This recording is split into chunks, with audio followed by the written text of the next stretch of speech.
The Fantasy Six-Pack Hour with your hosts, Joe Bond. You're awful. And A.J. Applegarth. It's Sin Shu Chu. It's a mouthful. All right. Welcome back to the Fantasy Six-Pack Hour. My name's Joe Bond, founder of FantasySixPack.net. On the line with me is AJ Applegarth. What's up, man? Not too much. Just hanging out. So, week 10 is in the books, man. Before we get to that, I just want to say, how does 8-2 feel? Smoke your ass. Basketball, right? Was it 7-2? It's 7-2. Don't we only have 9 categories? I think we have 10. Should have 10. I think we have an odd number. We do only have 9. You're right. I don't know what I'm thinking. Yeah, quit trying to rub that much salt in the wound. All right. Well, okay. The pain's deep enough. Pain is deep enough. Fine. It was 8-1. I still had 8. That's all I knew.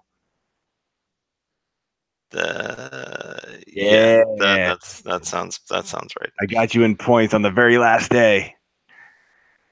Yeah, I had like 4 guys on the last day, I think. Yeah, no, I mean, it was looking good a week ago when we were doing the podcast. I think I was up 5-4. You were up like 5-4 at one point. I think you went back up 6-3 right after we talked, and yeah, I was shaky.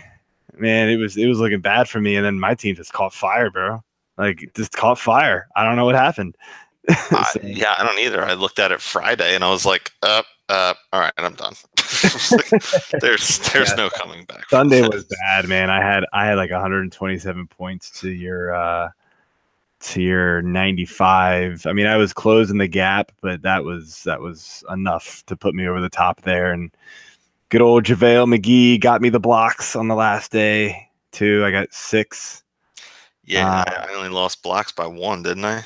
By 2. 2. Yeah, JaVale McGee, man, I would have never thought I would have ever owned him in fantasy basketball ever again. And he is killing it this year. Like, he's been so good. It's incredible. So anyway, man, nobody cares about that. But just wanted to rub it in a little bit that you talked some smack during the show and gotcha. Yeah, well, all I gotta say is GFY. All right, good for you. Or go, yeah.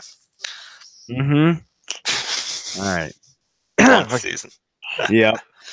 Long season. Okay. Long season with me and be on top. Anyway. All right, man. So week 10. So, dude, we had some monster running back performances this week. Kind of breakout performances, really.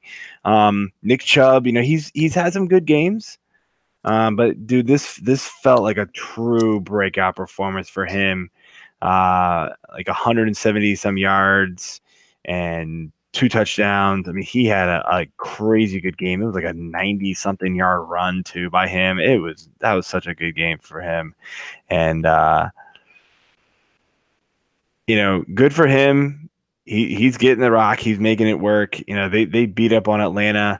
No one expected them to beat Atlanta, and they proved everybody wrong. And I think he's proven the doubters wrong that we're like, why'd they get rid of Hyde? He's good and all that kind of stuff. And yeah, Hyde was fine, but Chubb's way better. And it's just, this guy's electric when he touches the football, man. So, another performance that we had this past week, Aaron Jones. It feels like it is finally Aaron Jones time in Green Bay. I mean, dude, everybody saw it coming. It clearly is the better running back on this team, and he needs to be given the ball more. I mean, look, he still only touched the ball. He only still carried the ball 15 times. Still seems like not enough, but 145 yards and 2 touchdowns. I mean, just absolutely monster game.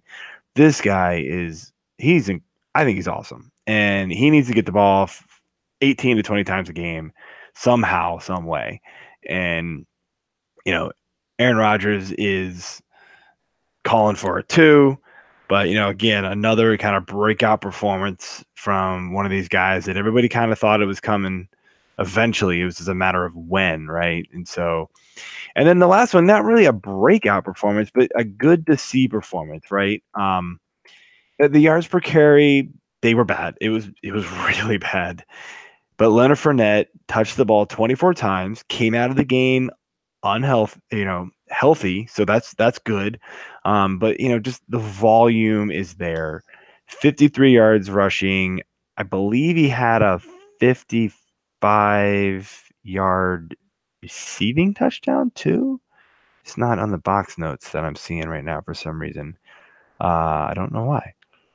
He had he had 56 yards receiving, and it was a 31-yard touchdown, it looked like. So, he had over 100 yards from scrimmage. He catching the ball out of the backfield. Like, that's something that, wasn't really something that he did before. So it's really good to see. 29, almost 30 touches.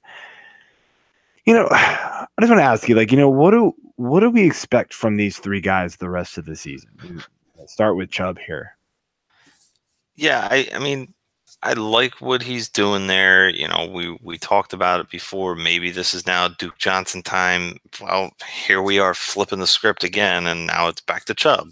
So I still think that it's going to just revert back to Duke Johnson being more of the pass catching back. But I mean, Chubb looked good. I like his upside. I am still rooting for Cleveland to pull out some more wins this year. I think he's going to get the carries, get the touches, and I think he's going to be fantasy relevant. Definitely as a flex play, borderline RB2, depending on the matchup. That's my thought on Chubb. Jones, I think you're definitely looking at a solid RB2 option right now. Yeah. If they continue to give him the touches, which I don't know why they wouldn't at this point. Seems like they're finally on board with it. So, way to go, McCarthy. It's about time you figured something out. Careful, man. But I mean, they got to give Rodgers some relief. I mean, it can't always be him putting the entire team on his back. Let the running backs go, and dude, Jones is the best one you have. So I think he's definitely got a pretty high ceiling for the rest of the season. And Fournette, dude, I mean, he was a first round pick, second round pick in pretty much all leagues. And he burned all of his owners because he was out for so long. But if you could maintain with him sitting on your bench or in an IR spot, and you're still either solidly in the playoffs or in the hunt, he's going to be able to help you make the playoffs and hopefully help you with a deep run. Yeah, I'm hoping for that in my dynasty league, man. I'm sitting, so only 4 teams make the playoffs in that one, and I'm sitting in the 5th spot right now. And I got Fournette on that team. I've also had a bunch of other injuries, so I'm kind of grasping at straws here and just praying that Fournette can kind of bring me back into relevance here. And the top 3 teams they're stupid good. It's crazy. But won't get into all that. But yeah, just again hoping Fournette can kind of put me over the top and get me into the playoffs at least, and in the running for the money. Speaking of running backs, we are finally done talking about him after this week for sure. Le'Veon Bell did not show up to Pittsburgh. See you later, Le'Veon Bell. We'll talk about you in August. That's all I care about, dude. Like, what a stupid thing he has done. I'm sorry. I know there's a lot of people out there saying, he did it. He did it because he wanted to protect himself for the future. As a GM for a team, I don't know if I would pay a running back who's going to be 27.5 next year, Granted, that's not super old, but it's getting up there for running backs, right? Especially a guy who's had who like never came off the field when he was on the field. And that's the other big kicker is he's been injury prone. He's been suspended twice and now he holds out. I mean, who knows what kind of shape he's going to be in next year. And he's going to be a complete year off of football. It's pretty rare you see guys sit out a year. Like usually it's due to injury, but it's pretty rare you see guys sit out for an entire year of football, come back and be the same guy. Adrian Peterson did it. Adrian Peterson's a freak. We all realize that, right? I mean, the stuff he is doing even this year with Washington, nobody would see this coming. He's a freak of nature. Le'Veon Bell, I don't know if he's that kind of specimen. He's a good player. Don't get me wrong, but I just don't think, as a GM, I'm not paying him the kind of money he wants. There's so many other good running backs out there now that just go get a rookie. Like these rookies you're going to get and they're relatively cheap. And a lot of them just work out because they're fresh, they're hungry, and that's what it takes. Plus Le'Veon Bell, man, he's been running behind that like phenomenal offensive line his entire career. Been with Big Ben, been with Antonio Brown. Not totally discrediting what he's done because he is a good player, but that makes a big difference. I mean, we see it time and time again. Whoever subs in for him does well. James Conner, D'Angelo Williams. Hopefully, I really hope GMs see this and he gets ultimately screwed this offseason because I'm not a big Le'Veon Bell fan. Like, he's up there with like Dez Bryant as far as like cocky and just kind of stupid to me. Yeah, I mean, I'm glad that we can be done talking about this, but I know we probably won't be. All right. So the guys that I'm looking at, you mentioned AP. He was obviously out due to league suspension. Then you have like a Marshawn Lynch who retired basically. Yeah, but he didn't really come back and be the same guy. He was okay. No, that's what I'm saying. I'm the same guy. And then you have my favorite of this bunch, Mr. Ricky Williams. I mean, he started in New Orleans and went to Miami for a couple years. He missed the entire 2004 season because he retired. Came back in 2005 and put up 836 yards from scrimmage. I mean, again, like so that's a big drop off. I mean, that was half of his production from 2003. Dude, a little less than half actually. He had he was a productive back when he started out. I mean, rushing, he was under 1,000 yards his rookie season. He was dead nuts on 1,000 in 2000, 1245 the year after. 2002 was his best year by far. 1,853 yards, 16 touchdowns. And then he also had a receiving touchdown. So that was phenomenal. After that, he only cracked 1,000 yards once, and it was in 2009. It was still with Miami.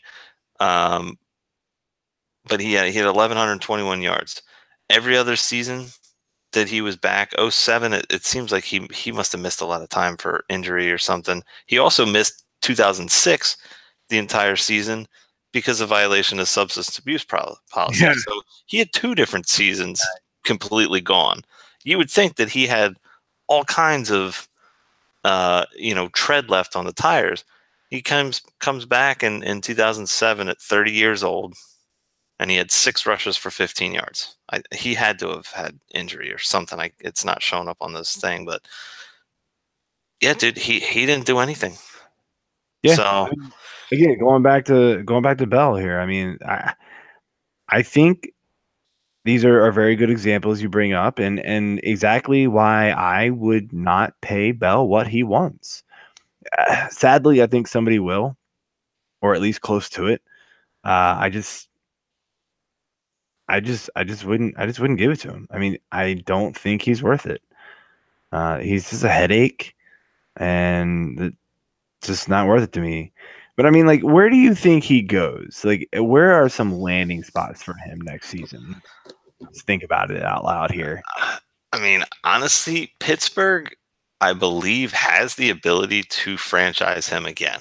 They're not going to, though, dude. I understand that. You might transition tag him. They might put him on the transition tag.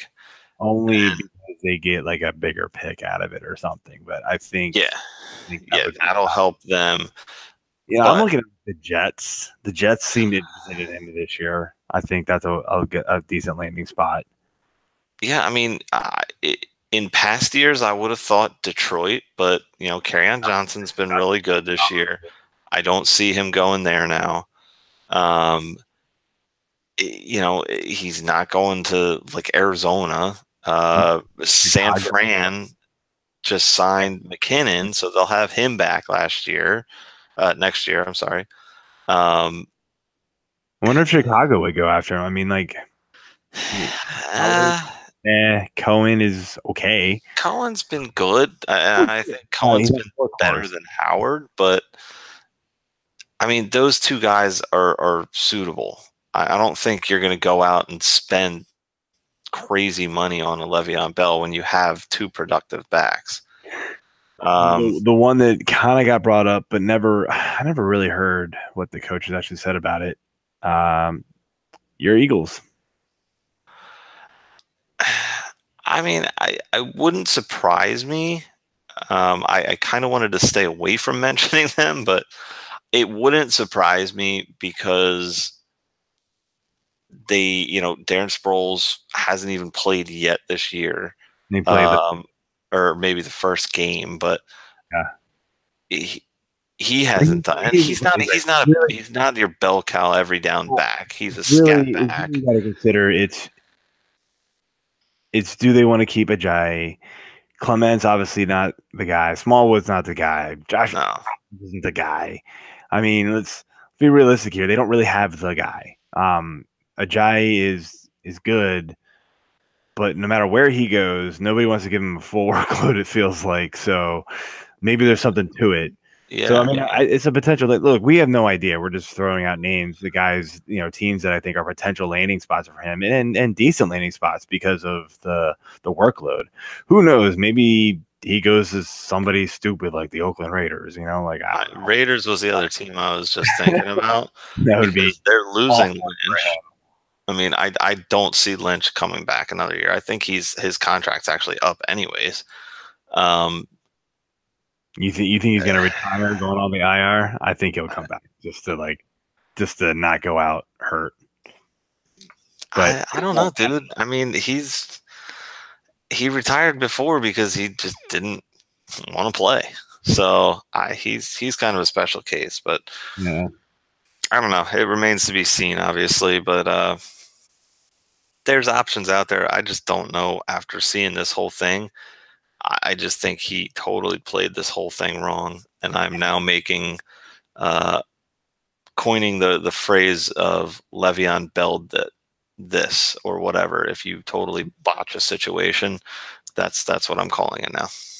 Like $16.25 million. He just didn't want to get paid this year. That's an insane amount of money to not get paid.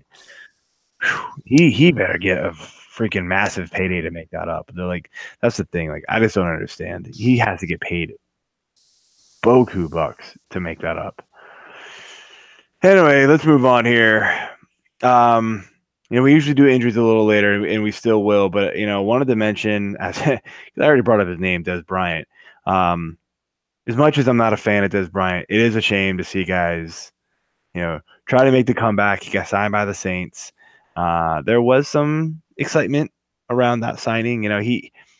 He's not totally washed up. He's just nowhere near the same player he was, right? He could make a difference for that team, at least in the red zone or something like that. They're missing the tight end that they used to have. He can make a difference, right? And we kind of mentioned that last week. But just a couple days after signing with the Saints, tore his Achilles. From what I hear, it's the very last play of practice. Yeah, that's what I read. Maybe they just ended practice once it happened, but it was definitely near the end of practice anyway. It was like, okay, Dez is hurt, Everybody go to the locker room. Bye-bye. I'm sure that's what happened, but it sounds like it was at least near the end of practice anyway. But now they signed Brandon Marshall, who couldn't do anything with Seattle. Not that the passing offense is crazy good in Seattle anyway, but I mean, what are we thinking about Brandon Marshall in with the Saints? Anything? What I think about it is that he's finally going to get to play in a playoff game in his career. That's about it. I mean, I don't know, man. They didn't. I thought Ben Watson and Traquan Smith were going to get upticks last week. Both of them did zero. Absolutely nothing. I have no idea what happened to Traquan Smith. I don't know either, because I was all over him in DraftKings. And everybody was all over Traquan for season long, man. He was like heavy fab dollars. Everybody, dude, after that week with Washington, and then of course Ginn goes down, you're thinking Traquan's the man. Yeah. Oop, he's gotten nothing. It is crazy to think what has happened to him. I can't explain it. I really can't. Yeah, I don't know. I mean, I think Marshall it's going to maybe take a couple of weeks, let him get up to speed a little bit more. Oh, yeah. But, I mean, that ball is going to the running backs and to Michael Thomas, and that's basically it. Yeah, absolutely. So before we get into our last week 10 reaction, and really it's more of a looking ahead topic. Did you see the pictures on Twitter and all over the internet about this field in Mexico that the Rams and Chiefs were supposed to play on? And I say supposed to because they ended up moving the game back to LA. Have you seen the pictures of this field and the condition it was in after a Shakira concert? I did, and holy God, it looked like people lit fires on the field. Yeah, the grass was literally burned out looking. I mean, I don't know if I've ever seen anything like that. And I feel like at concerts here is in stadiums, they put stuff down over the field. Yeah, right? That's like what they I would put some kind of flooring type situation down, like whether it's masonite or something, but you're not walking directly on the field. This was completely poorly planned, and now they're losing their game for it. So yeah, I mean, they absolutely deserve to lose the game after what they allowed to have happen. Yeah, that's crazy. But I mean, the effect, I guess, now is in theory, Los Angeles gains this where they were, I guess, the home team in a foreign country. They get this as back now as a home game, and it's the first time that teams with a 900 record will ever play, I believe, or at least since from week 11 on, I guess. This is the latest that the teams have had that high of a combined win percentage. That's crazy. Yeah. Yeah, no, this game's going to be incredible. It opened at a 64 over under. I'll be perfectly honest, I would bet the over. Yeah, I mean, I'm sure I'll have it in my betting pick 6 article this week. Past couple of weeks I've been putting every game in except Thursdays, so did pretty well last week too. Got to pat myself on the back while we're talking about it. Nice, man. Yeah, I want to. I'm trying to figure out if I could find the updated lines here. I can't find it right now. I wish I had looked at that earlier. I wasn't thinking about it. Yeah, dude, that game's gonna be nuts. Fantasy wise, there's gonna be almost no defense. It's going to be so fun to watch. It's just going to be. Oh yeah, the updated line is Rams are 3.5 point favorite, and their over under is 63.5. So it's going down a half point. Yeah, interesting, dude. I don't know why people are not betting that over. We've already seen games go that high. Like, just bet the over. We've seen a lot of the games go that high. I mean, I would not be one bit surprised if this game did not hit almost 80 points. It's just yeah, dude. I mean, it could happen. And Los Angeles' defense, for as stout as they were early in the season, they have not been good. No. I mean, they've been getting burned a lot, especially by running backs. Kansas City can sack the quarterback, and that's the one thing that's like helping them, right? So, they get up big against teams, and then they just pin their ears back and go sack the quarterback. Yeah. That's pretty much it. So, but if they can't do that, they just let up a chunk of yards. But I mean, they're pulling out wins because their offense is like unstoppable. Yeah, but that game's gonna be fun. So, the last topic we want to talk about here is stashing teams for the playoffs. Yeah. So it's week 11. Most playoffs go 14, 15, 16, right? I guess the first question I want to ask you is it too early to do this? Or are we just thinking about it at this point? We're planning ahead. We're not quite pulling the trigger yet on it, but we're eyeing those teams up that in a week or two we're snatching. I mean, I'm thinking about it in my league because I'm in first place destroying it. But, I mean, I specifically went out and waited this morning. I was awake early to feed my daughter anyways, so I jumped on. I went after defenses because I just want to solidify what I'm looking at for the playoff run. And I mean, at this point, you want to be going after handcuffs. You want to be going after depth. I mean, like TJ Yeldon, now that Fournette's back, Yeldon is a forgotten man. Well, guess what? He should still be rostered by somebody, especially if you're a Fournette owner and somebody else had picked him up ahead of you and then now has dropped him because he's not starting. Fournette goes down again. Who do you think they're giving the ball to? Carlos Hyde? No, please. And Hyde, yeah, I mean, that's it. So, it's funny you mentioned defenses, and I'll give credit to Jake Seeley. I was actually thinking about doing the research on all the defenses that have good matchups and bad matchups on week 14, 15, 16.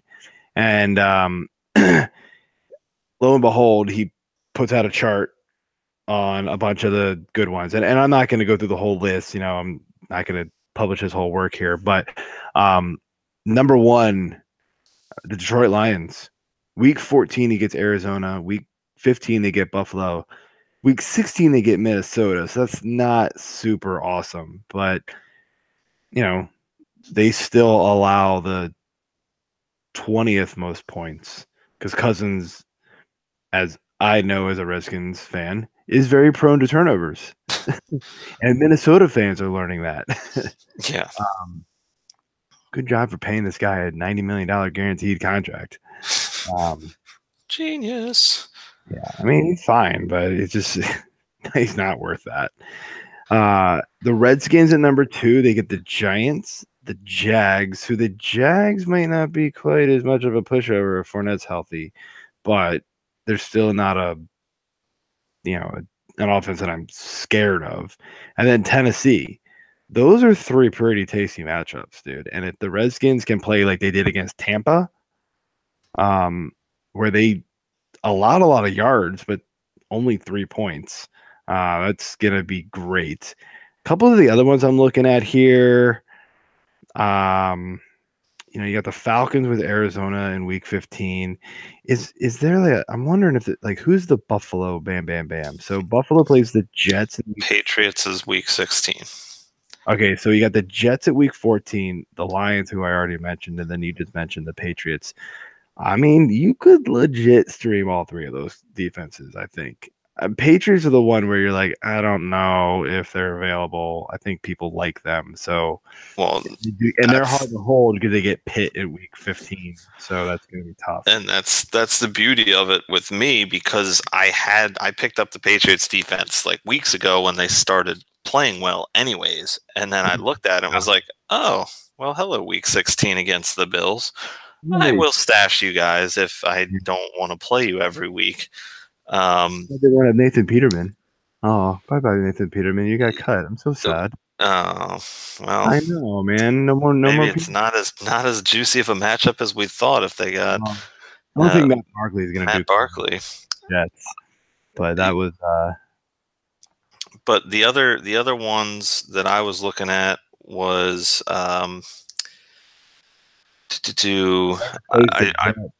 that's the other good one here. So you get the Bills gets the Jets in 14, the Texans get the Jets in 15. Yeah, and Houston is who I picked up, and I picked up the Titans. Get the Jets in week 16. So, those are three defenses that you can. The Texans you probably can't stream, but you can stream the Bills and you can stream the Packers in most leagues. I feel like. Yeah. So. Well, see, the beauty of the Texans is this was the week, or is the week, if they happen to be out there, to get them, because they were on the bye last week. People that were searching for a defense, only had them rostered, may have dropped them if they didn't want to drop, if they didn't have another dead spot. Now, granted, their defense hasn't put up a lot of. Well, no, I take that back. Never mind. I was going to say they haven't put up a lot of good games, but aside from week 2 against Tennessee, week 5 against Dallas, and the past 2 against Miami and Denver, they've been double-digit scoring in my league that I'm looking at. So obviously, scoring is different league to league, but that's what you got to look at. I mean, you have these teams out there that have these awesome, juicy matchups against the teams that suck. But I mean, are you really gonna want to go after a Falcons defense that hasn't really done squat all year but get burned? I mean, the matchup is there, but you have to couple this with getting a defense that's actually going to help you.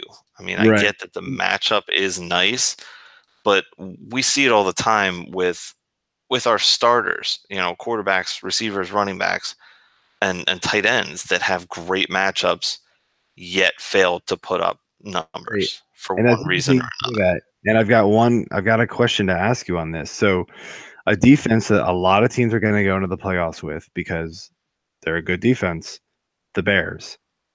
Very first week of this playoffs, week 14, they get the Rams.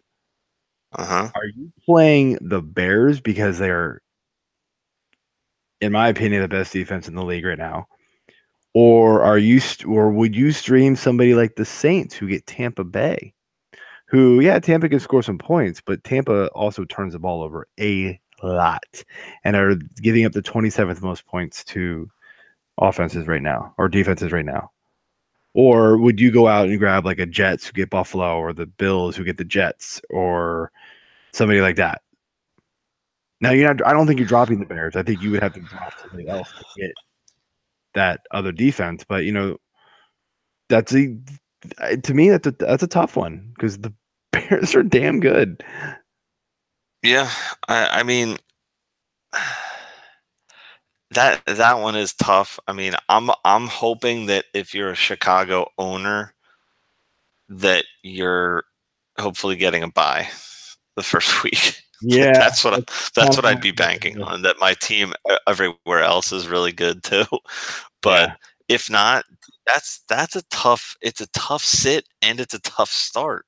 I think honestly, because I do own them in 4 of my 7 leagues, and I will not have the bye most likely in at least 2 of them. in those leagues, I'm probably going out and grabbing a Jets, a Bills, a Redskins if they somehow are out there to pick on Eli and company. Those type teams. I don't think I'm going to risk my first week on the Rams putting up a stinker against the Bears. Like, no, thank you. The Rams just don't do that. A stinker with the Rams is they have no turnovers. They get sacked 3 times and they score 28 points. Like, that's not a stinker. That's just, they're just that good. So no thanks. So, okay, we covered defenses. Clearly defenses are what you target to stream in the playoffs. Is there any other pickups that you would be looking for to do? Like, could we stream a quarterback? We're not streaming receivers. We're not streaming running back. You're going with your guys. You're not streaming tight ends. You're going with your guys. But quarterbacks, would you stream a quarterback in the playoffs? Like, say you go in with like an Andrew Luck, and they've got Houston, Dallas, the Giants, or something like that. Like, you've got a middle QB1. Would you look at? I think you can, because again, you got to look at. So I had that same situation where I had 3 quarterbacks rostered, and we only start 1 in this league. I had Fitzmagic, the Great Red Fire Crotch, Andy Dalton, and nickname patent pending, and Russell Wilson. Okay, so. You look at Fitzpatrick, and okay, great. You think that he's doing it and he's coming back. He's going to be really helping your team. He could help your team make the push into the playoffs. He's got the Giants this week, San Fran next week, Carolina week 13. Okay, that could go 2 ways, and then he's got New Orleans, Baltimore, and Dallas. Baltimore is tough against opposing quarterbacks, but they're beatable too. And by week 15, who knows what shape that team's going to be in? They could be, out of it and not throwing the towel in, but they could be playing some different players to see what they have at that point. Dallas starting to come on a little bit more, but definitely beatable. So I like, and New Orleans is always giving up points to opposing quarterbacks. So I love his lineup, but I did actually drop him for one of the defenses I picked up. Andy Dalton, also I had owned, but he gets Baltimore this week, Cleveland next week, Denver, Chargers in week 14, so that's not super ideal. But then he's got Oakland and Cleveland in 15 and 16. But, that all hinges on A.J. Green, too. A.J. Green's going to be out. We'll talk about him shortly, but injuries, with his injury, he's out this week again, probably out next week. So he may be missing at least 2 more weeks, possibly more. But he should be back for fantasy playoffs. So that gives Dalton a boost again. I definitely think there's quarterbacks out there to stream. It's interesting because, I was actually looking at in a lot of my leagues, I've got 2 quarterbacks for some reason on my roster. It just seems to be playing out that way this year. People are kind of hoarding receiver or quarterbacks for whatever reason. And they're all performing well. So I guess this is kind of playing defense against everybody else. Okay. My situation here is I've got the team. I've got Kirk Cousins. I've had him all year. Obviously, he was on bye last week. Snagged Big Ben. That was a crazy good pickup. Why was he even available? It's a 10-team league. So it's my home league, and half of them don't really know what they're doing. So anyway. So now I'm looking at Russell Wilson sitting on the waiver wire, which I don't know why he's available either. And so now I'm going, okay, I want Wilson, but do I drop Cousins or Big Ben? And, my first thought was, okay, I'm just going to drop Big Ben. But then I was like, wait a minute, he's been awesome. However, I also look at Big Ben and realize he has at Jacksonville, at Denver, at Oakland, and at New Orleans. Now, at Oakland and at New Orleans are good matchups, but it's the at that scares me. Yeah. Now, he's decent on the road this year. 24 against Tampa Bay, 25 against Baltimore, 21 against Cincy. So he hasn't been atrocious on the road. But I don't know, man. Something still gets me with him when you hear the word road game with him. And I mean, Jackson, I wonder if I wanted to keep Big Ben to start him at New Orleans because that should be a crazy high scoring game. Week 16, if I happen to make it that far. And then week 14, if I happen to play in the first round of the playoffs, it's at Oakland. I mean, that seems like very. I definitely think you can start him there. I mean, at Oakland, it doesn't matter. Oakland is a train wreck. Then I'm looking at Cousins, right? And Cousins has Chicago now, Green Bay, which is a decent matchup, then at New England, then at Seattle, and Seattle's pretty good against the pass. Miami's beatable, easy, but then at Detroit's not good against the pass. So, I mean, he's got some good, but he hasn't. I was looking at his point totals, man. It's not since week 4, man. It hasn't been good for him. Maybe the bye week did him some good, but I'm kind of wondering if I just kick Cousins to the curb here at this point.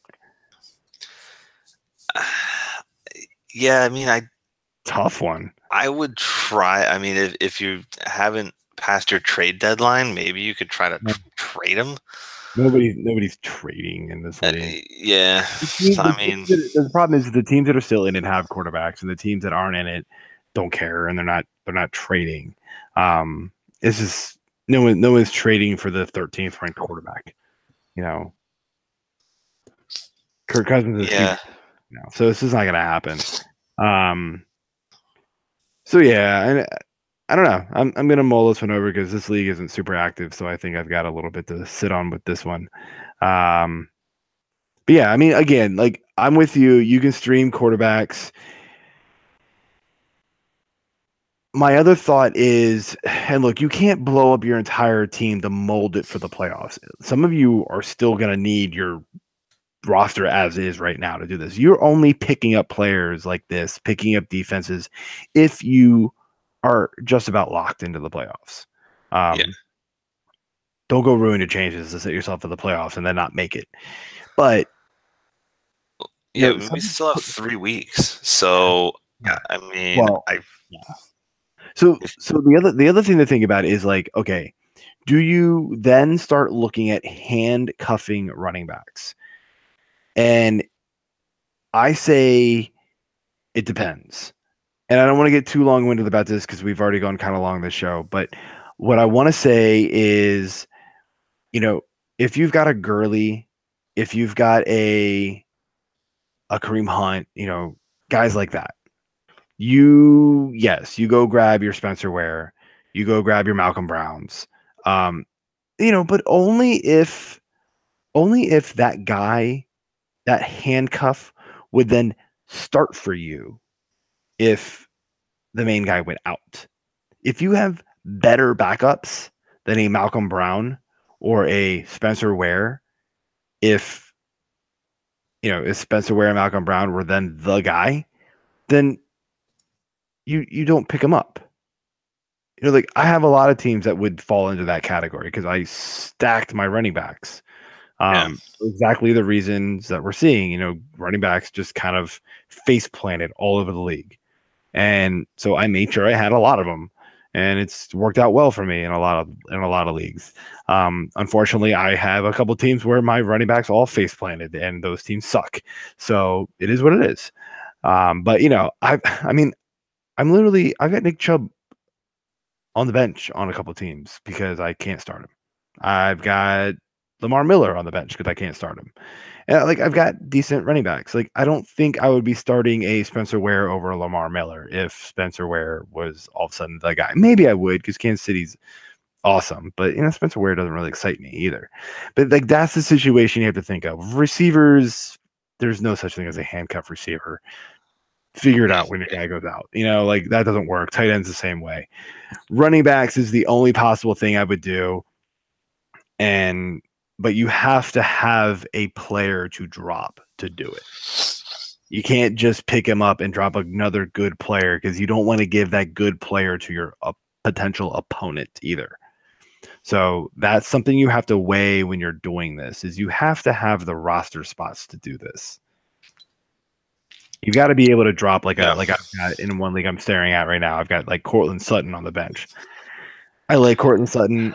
I'm hoping he turns into be something. But like if I had to drop a Cortland Sutton to pick up a bench defense, a stash defense, or a streamable quarterback on a week where the one I usually want to start is playing a bad defense in week 15, whatever, fine, I would do it, and I would just not worry about Cortland Sutton because I don't,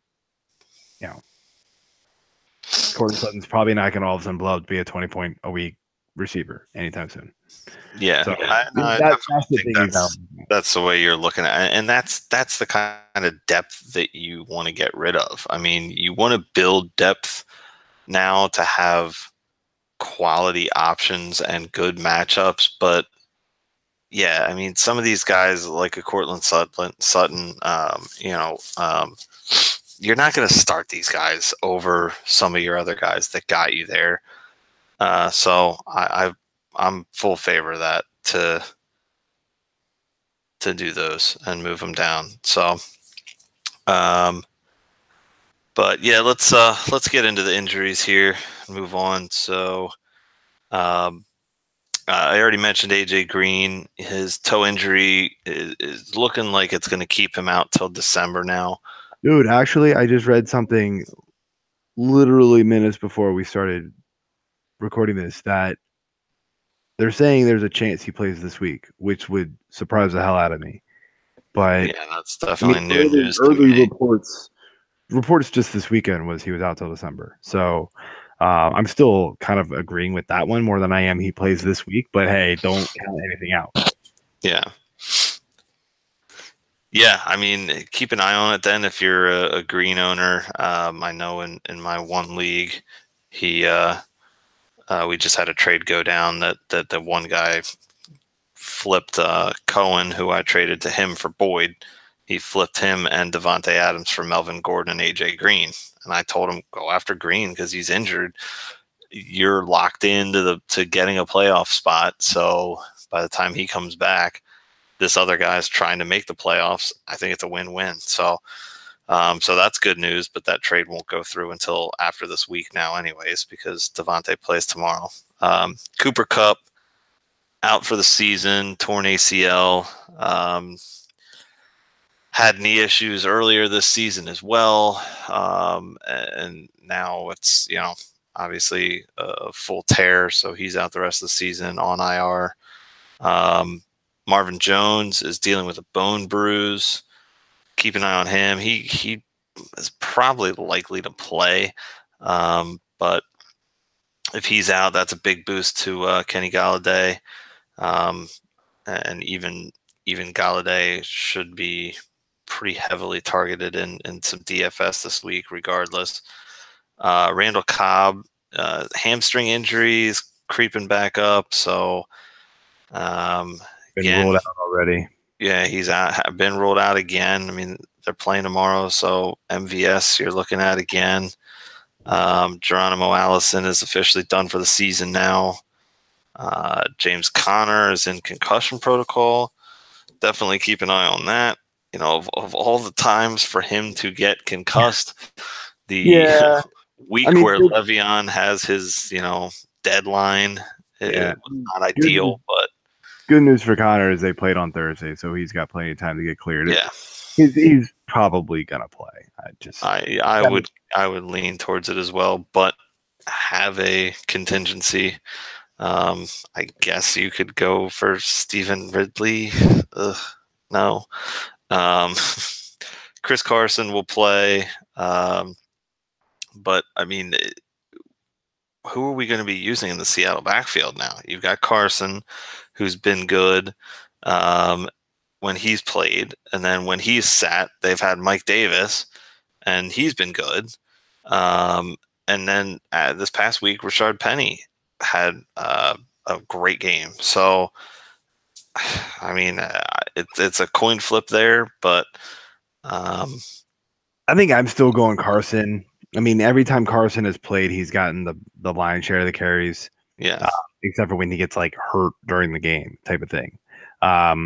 Penny, reports came out today that he still hasn't mastered the playbook. He had a phenomenal game this past week, as you mentioned, but I still have my doubts with him, and it sounds like even Pete Carroll does.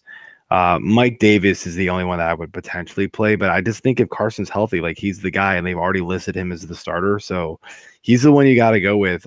I don't love it. If I have other good options, I'm obviously playing anybody else over him, but I'm in plenty of leagues where Carson's my, RB2 this week because there's 6 teams on bye, or he's my clear flex because there's 6 teams on bye type of thing. This is kind of the way it happens. So, yeah, definitely.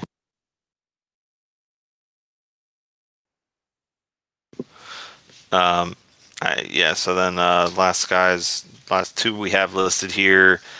Stefon Diggs was out. He missed week 8 with rib injury, but then they had to bye. So he practiced today. He should be good to play this week, which is good because Adam Thielen is now on the injury report with calf and lower back issues. He was a limited practice participant today. So just keep an eye on Thielen. I mean, my guess is that he's still going to end up playing. I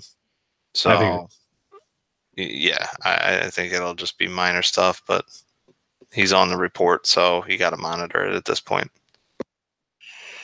Cool deal. Well, Fantasy Six-Pack listeners, are you tired of getting crushed by the pros? DFS players and sports bettors, you need to listen up.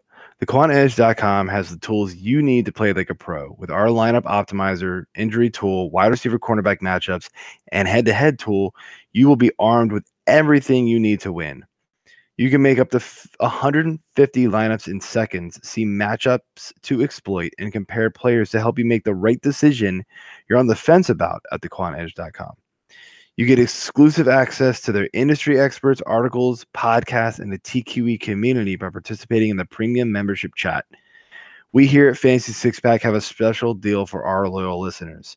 Using promo code SIXPACK, spelled out one word, you get $10 off the first month, which has already been dropped $10.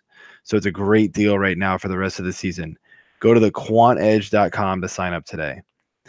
All right, man. So waivers is getting thin at this point. We're getting near the end of the season, unless we get like major injuries like a Cooper Kupp. It can be hard pressed to find like stud guys off, guys that you're really getting excited about off of waivers. But, people need to pick up guys. So I've got Dak Prescott as a quarterback who I'm looking at. He's been coming on strong. Surprisingly, Amari Cooper looks like he's a competent receiver. He's not awesome. I still don't think he's, that great. But, he has made that offense start to click again. He's made a difference. And Dak is reaping the benefits and looking good and efficient like he used to. So Dak is somebody that I think you can look at. Eli Manning had a great game and has a pretty good matchup again. So I mean, desperate times with 6 teams on bye, call for desperate measures, man. Like I think you can do a lot worse than Eli Manning.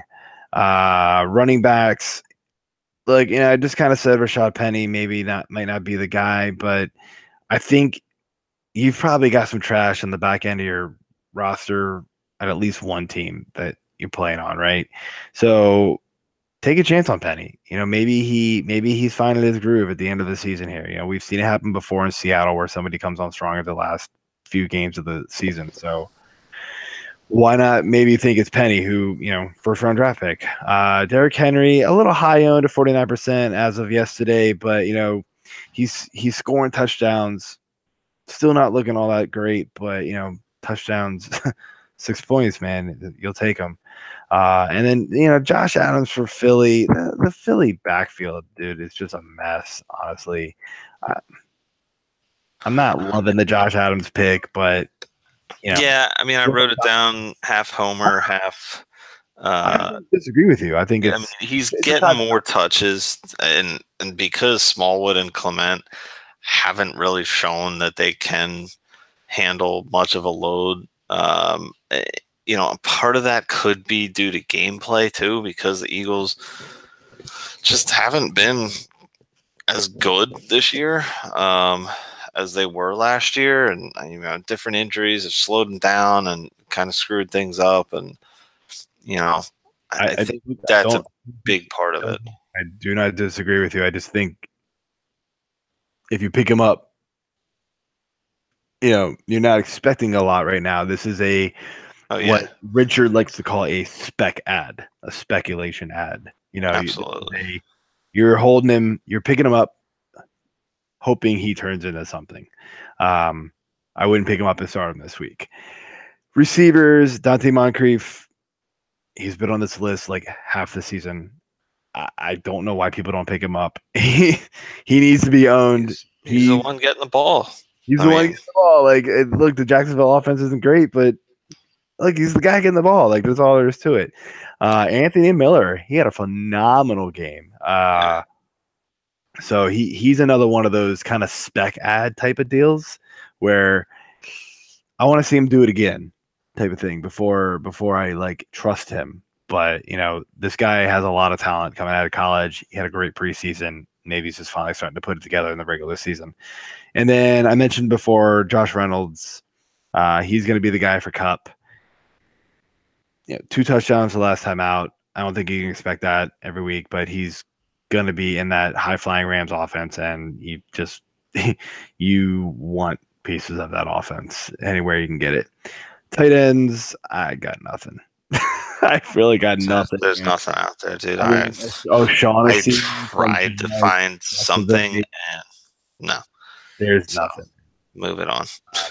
All right, week 10 picks. Highest and lowest scoring game.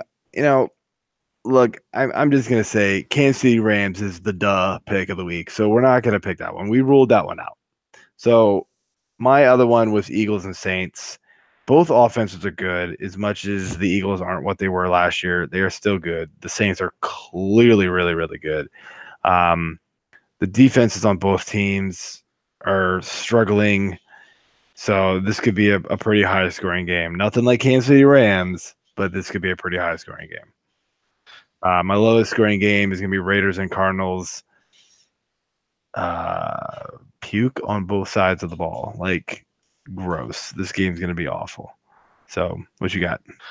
I went a little differently on this one, and I'm going with Detroit versus Carolina for my high scoring. Again, the Marvin Jones injury could fade this a little bit, but assuming he plays and Galladay plays, Theo Riddick has been putting up points. We already talked about Kerryon Johnson, really coming on. So I really like Detroit's offense if they can just get going. And Carolina, they're the one-man wrecking crew with McCaffrey right now. So, he could score 4 more touchdowns himself. And Cam is Cam. So I like this game for high score. Low score, I'm actually going to stick with the home team here and go Baltimore versus Cincy. That one. Again, assuming A.J. Green doesn't play, Dalton had a bad week last week. I think maybe he's kind of turning back down a little bit to what we've seen from him in the past from poor play. It's a division game. I just feel like it's going to be kind of a knockdown, drag-out game. Baltimore's coming off a bye, so I think they're going to have hopefully some confidence, but Flacco might not play either. Yeah, we could see Lamar Jackson. Flacco Flacco in the injury report. I don't know why. I just didn't listen. Yeah, I thought about it after I put this down and then forgot to That's list all right. them. So, but that's the game that I just not overly excited about it.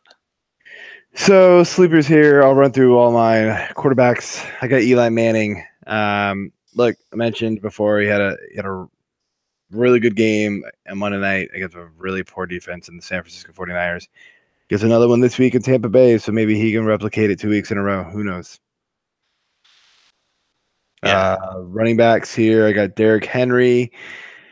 Touchdown dependent, but he has scored 4 in his last 3. I don't really see why he can't punch another one in from short range against Indianapolis this week. So, 6 teams on bye, you're kind of, you're you might be kind of desperate. So Derrick Henry you could do a lot worse with Derrick Henry.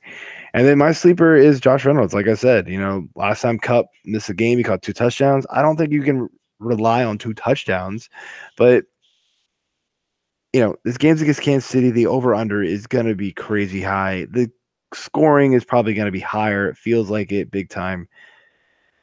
I want any part of this game I can where it's guys that are actually going to get the ball, and Josh Reynolds should get the ball.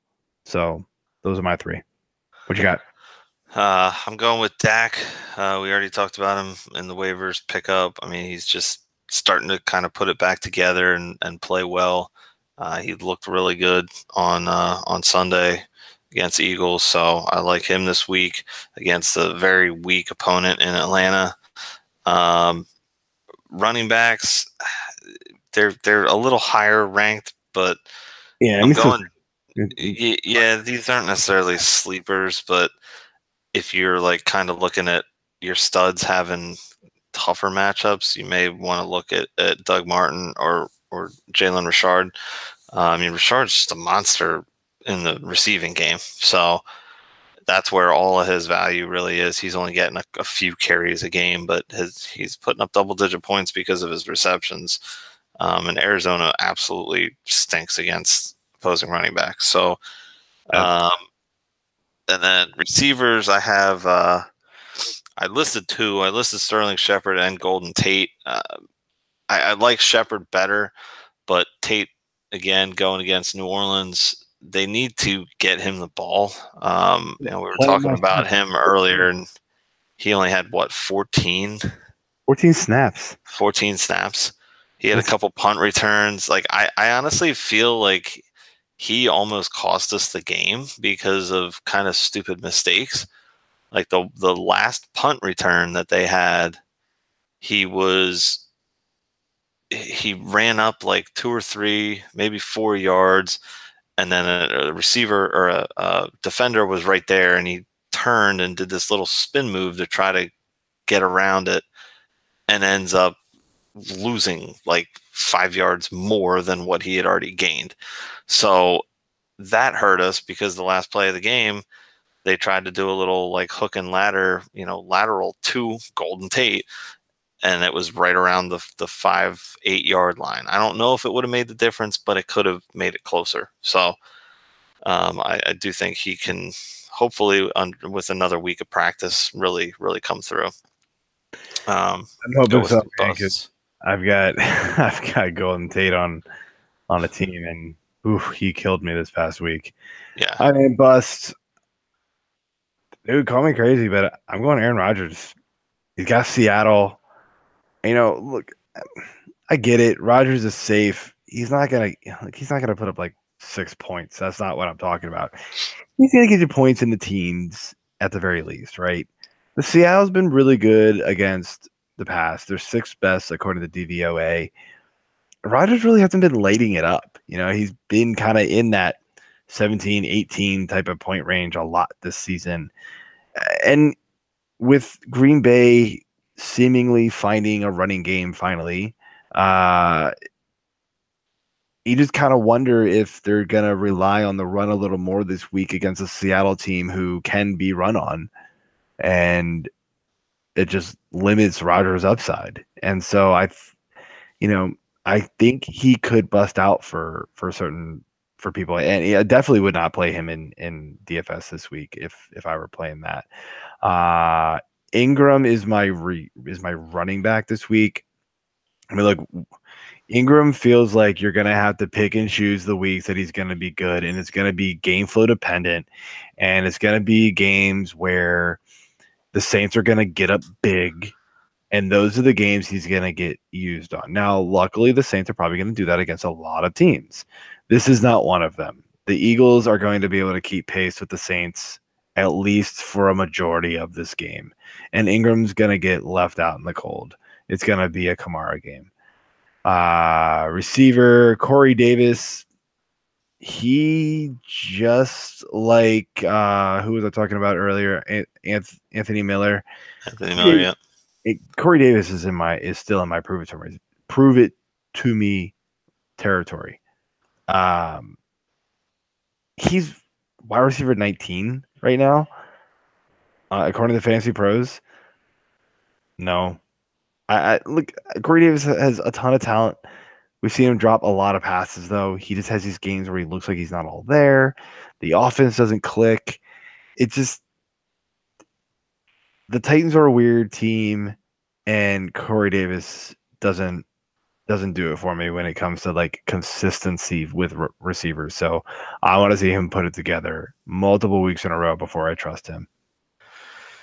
Yeah, agreed. So quarterback for me, I'm going with the Fitz magic. I think the magic may be gone again. Sadly, again, I think he's got he does have a good matchup this week against the matchup. So it is kind of tough, but I mean they're talking about benching him again. Come on, I know I could be dead wrong on that one, but go running back. I'm going Phillip Lindsey. He's rated pretty high on Fantasy Pros right now, but San Diego has only allowed 2 rushing touchdowns this year in 300-plus yard rushing games. So I don't see this as a really good game for him. I think it's the fact that Freeman's still out, so Lindsey's kind of the guy, although Booker had a good game before their bye, so who knows? Well, yeah. I mean, Booker's starting to come on too, so he could be stealing some carries. And a receiver, I'm sticking with Tampa. I'm going to go Mike Evans. Landon Collins is solid, dude. I just think that he could shut Evans down. And if Fitz is going to have a bad game, which he may not, I don't know. I'm totally pulling that out. Then I would see Evans having a bad game too. So, all right. So defenses, I'll be honest, I got nothing, guys. Like all the defenses that are decent streamers, we record the show on Wednesday night. They've all been picked up already. The one that I would have said would have been Arizona. Crazy. AJ and I were talking right before we started recording, and I was like, I wonder what Arizona, like, wow, they are 78% owned. I did not expect that at all. Then I looked at how much they went up in the last 24 hours. 65%. Yeah, they're playing Oakland. So, of course, everybody's just like, oh, we're going to pick on Oakland. They're like up there with the Bills on an offense that you want to pick on. And so, yeah, I got nothing. AJ, I know you've got one, but I don't think you're super excited about it. Not really. I'm going with Tennessee, mostly just because they're the number 1 scoring defense right now. And Andrew Luck has been basically a must start every week for the past 5 to 6 weeks. They're coming off the bye, so this could be a bit of a trap pick, but I mean, again, Tennessee's number 1 scoring defense. They just completely shut down Tom Brady. Tom Brady, yep. Exactly. And they shut down Carson Wentz. They shut down Aaron Rodgers. I believe it was Rodgers. Like they've showed up against the better quarterbacks. Absolutely. So, I mean, I just think that this could be a good game for them. To really make that work. That's a desperate. Wasn't Aaron Rodgers. I'm sorry, Deshaun Watson. Oh, right. Yeah, again, I think that's like a pretty desperation play, but it's not terrible. They would have been the one I would have picked had I actually wanted to pick one, but I just didn't want to. I more just wanted to point out the fact that Arizona was picked up in 65% of leagues over the last 24 hours, which is hilarious. Go, John Gruden. So I got beer of the week. Damn it, I don't have my sound effect. I fail. Fegley's Brewworks Hopsalutely. It is I believe this is a New York. No, sorry, Bethlehem, Pennsylvania brewery. Nice. Allentown in Bethlehem, actually. So right up your alley, dude. Yeah. And close to it. Yeah, so this is actually a triple IPA, 11.5%. I have been nursing this one, I will say, for the last hour and a half, and for rightfully so, with it being 11.5%. It is super strong, super hoppy. It is not one you want to drink fast. You will feel it pretty challenge quickly. Accepted. I probably, yes, in the right situation, I would make a bad decision and probably do that, but not here, not right now.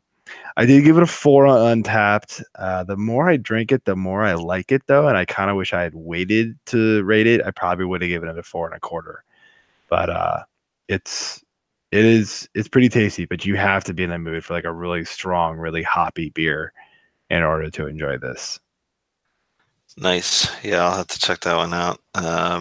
You got it at your favorite beer store that you always give me crap for not visiting.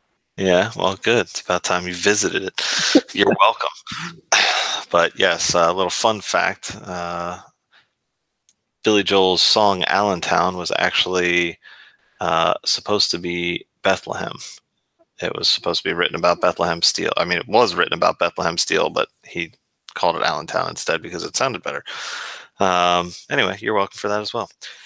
New Belgium Accumulation. I believe I had this one on a previous podcast last year around this time. This is their limited release seasonal. It's a white IPA, 6.2%, so little under half of yours. But it's all right. It's good, man. It's their description on it is flurries of mosaic and Amarillo hops bring soft fruit and citrus flavor, followed by a layer of bitter in our seasonally suited white IPA. I love this one, and I'll be honest, like I wanted to do it because it was a seasonal beer, but I didn't pick it up, and also because like a couple of our friends on Untapped gave it kind of mediocre ratings, and I was like, really? I really want to waste. Like, what did you give it? How much? Yeah, what would you give it? It was. Oh, what would I give it? I don't think you rated it, or else I would have. I didn't. No, I need to pick up my game on Untapped. I mean, I'd probably give it a 4. Really? Okay, because I'll tell you, like I like it. I mean, I gave it like a 3. One of them gave like a 2.5. I was like, okay. Yeah, no, it's way better than that, dude. I mean, 4 may be strong, maybe a 3.75, but all right. It's worth the buy. It was like $12 for the 6-pack, maybe where I got it, something around there, 10 and change. Yeah, it was 10 on $11. Yeah, all good. All right, man. You got anything else to add before we close out the show? No, man. I'm good. Sounds good. Yeah, well, everybody enjoy week 11. Good luck. Hopefully you are on your way to your playoffs. Make sure you check us out on fantasy6pack.net. And yeah, got some good games this weekend, so definitely enjoy. Talk to you all later. Peace.